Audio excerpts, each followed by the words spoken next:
ኮንሲታ ኮንሶን መጎብኘት የምትፈልጉ ሰዎች ኮንሶ ያው እንደሚታዩ የልማት ሀገር ናት፣ የጤፍ ሀገር ናት።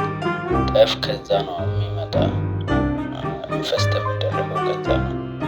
ሰው እንደዚህ እርሻ ተሰማርቶ አርማን እንደዚህ በዚህ መልኩ ያርማል። እርሻቸውን ሲሰሩ ደግሞ በበሬ በሁለት በሬ እንደዚህ ያርሳሉ። ህዝቡ ደግሞ መንገዳቸውን እንደዚህ እንደ ዶዘር እንደዚህ በራሳቸው ይሰራሉ። እንዴት የሚገርም ሰዎች ናቸው። በእርከን የሚሰሩ ድንጋይ እንደዚህ እንደ ሲሚንቶ ሰርቶ ቤታቸውንና መንገዳቸውን ያሳምራሉ። ምግቦቻቸው ደግሞ እንደሚታዩት አለኮ በጉርጉፋ ነው። ያው ከላዩ ላይ ያለው በርበሬ ነው። እንደዚህ ኸርሻ ወምንፍሮ በጫቃ የሚባል እንደዚህ እየበሉ እየጠጡ ያው በፊት ማለት እንዳያችሁት አለኮ በጉርጉፋ ነው። ያው ደስ ይላል። በቅቤ ይሰራል። ያው በቲማቲም ጋር እንደዚህ ቅቤ ተጨምሮበት እንዴት እንደሚጣፍጥ ብትቀምሱ። ያው እንደሚታዩት ያው አለኮ በጉርጉፋ ነው። ቅቤም አለ፣ ሁሉም ነገር አለ። እንደዚህ ሴቶች ባህላዊ ልብስ ለብሶ ጫቃቸውን እንደዚህ ፈታ እያሉ ይጠጣሉ። ኸርሻ በጣም ጫካ ሁሉም ነገር አለ። ያው ደስ የሚለው ያው ኮንሶ እንደሚታዩት ብዙ የሚጎበኝ ነገር አለ።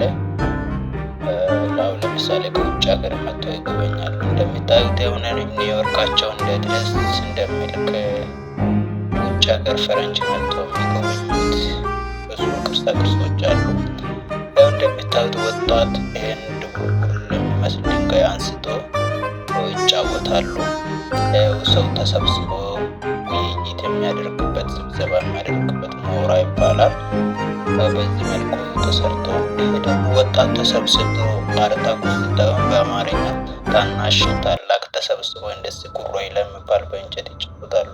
ሰው ባህላዊ ልብስ እንደዚህ ለብሶ ይጨፍራሉ፣ ፈታ ይላሉ። እንደዚህ ያው እንደሚታዩት ፈረንጅ መጥቶ እንደዚህ እነሱን እየጎበኙ ያው ፈረንጅ ደስ ብሎታው ፈገግ እያሉ እንደዚህ ይዝናናሉ።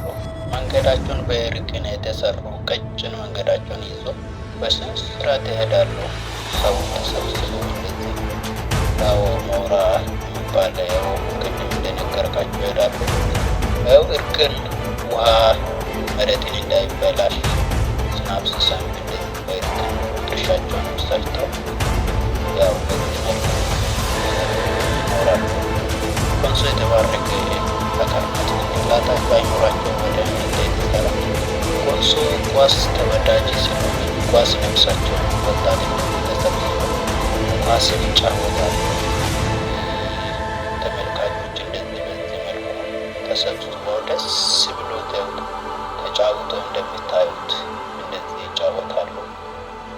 ኳሱ እንግዲህ ነፍሳቸው ነው። ኳስ ሳይጫወቱ አይሆንላቸውም። አደባባያቸው ይሄው በዚህ መልኩ እየተሰራው ደስ ብሎቸው እየተሰራ ነውና ያውን ይመስላል።